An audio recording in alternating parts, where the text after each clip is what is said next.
R V Babu കൂടി നമ്മോടൊപ്പം ചേരുകയാണ്. ശ്രീ ആർ വി ബാബു, അമ്മയെ അധിക്ഷേപിച്ചുകൊണ്ട് അമ്മയുടെ പൂർവാശ്രമത്തിലെ പേര് പറഞ്ഞുകൊണ്ട് വലിയ അധിക്ഷേപം നടത്തുകയാണ് പി ജയരാജൻ്റെ മകൻ ജെയിൻ രാജ്. ഇത് ആസൂത്രിതമായ ഒരു ആക്രമണം നേരത്തെ തന്നെ അമൃതാനന്ദമയി മഠത്തിന് നേർക്ക് CPM നടത്തിയതെല്ലാം നമ്മുടെ മുന്നിലുണ്ട്.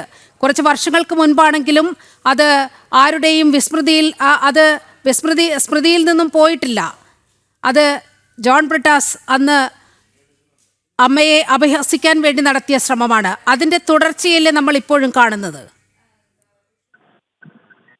പ്രത്യേകിച്ച് CPMന്റെ സഹജമായ സ്വഭാവത്തിന്റെ അല്ലെങ്കിൽ സഹജമായ അവരുടെ കാഴ്ചപ്പാടിന്റെ നിലപാടിന്റെ ബഹിർസ്ഫുരണമാണ് ഈ ജയരാജന്റെ മകൻ നടത്തിയിട്ടുള്ള ഫേസ്ബുക്ക് പോസ്റ്റ്.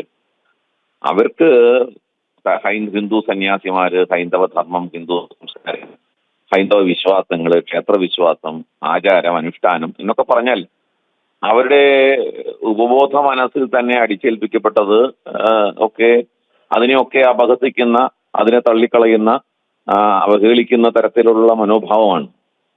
അപ്പോ സ്വാഭാവികമായിട്ടും ഈ വോട്ട് കിട്ടാൻ വേണ്ടി നടത്തുന്ന പൊളിറ്റിക്കൽ ഗിമ്മിക്കിൽ പെടാത്ത ആൾക്കാര് അവരവരുടെ തനി സ്വഭാവം കാണിച്ചുകൊണ്ടേയിരിക്കും.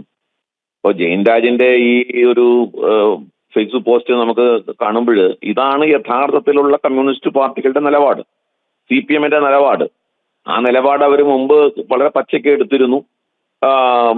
അമ്മയെ അപഹസിക്കാനായിട്ട് മാതാമൃതാനന്ദമയി മഠത്തെ അപഹസിക്കുന്ന തരത്തില് വളരെ രൂക്ഷമായ, വളരെ അശ്ലീലകരമായ, അപഹാസ്യമായ കുപ്രചരണങ്ങൾ മഠത്തിനെതിരെയും അമ്മയ്ക്കെതിരെയും നടത്തിയ ആൾക്കാരാണ്.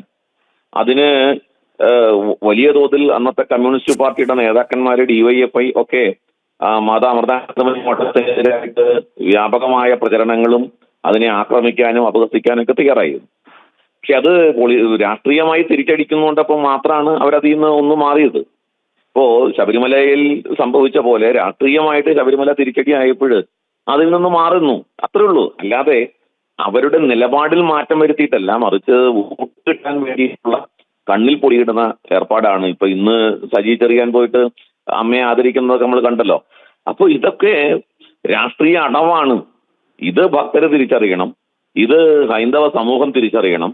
ഈ കാപട്യങ്ങൾ അത് അവര് തരം പോലെ അവർക്ക് എടുത്തുകൊണ്ടിരിക്കും. ഒരു സാധാരണ വിശ്വസിക്കാൻ പറ്റാത്ത അങ്ങേയറ്റം വഞ്ചകരാണ് ഇവര്, ഹിന്ദു ദ്രോഹികളാണ് ഇവര്, ഹൈന്ദവ വിശ്വാസങ്ങളെ അടിച്ചമർത്താൻ ശ്രമിക്കുന്നവരാണ് ഇവര് എന്നുള്ളത് ഇവരുടെ ഇതപര്യന്തമുള്ള ചരിത്രത്തിൽ നിന്ന് നമ്മൾ മനസ്സിലാക്കേണ്ടിയിരിക്കുന്നു.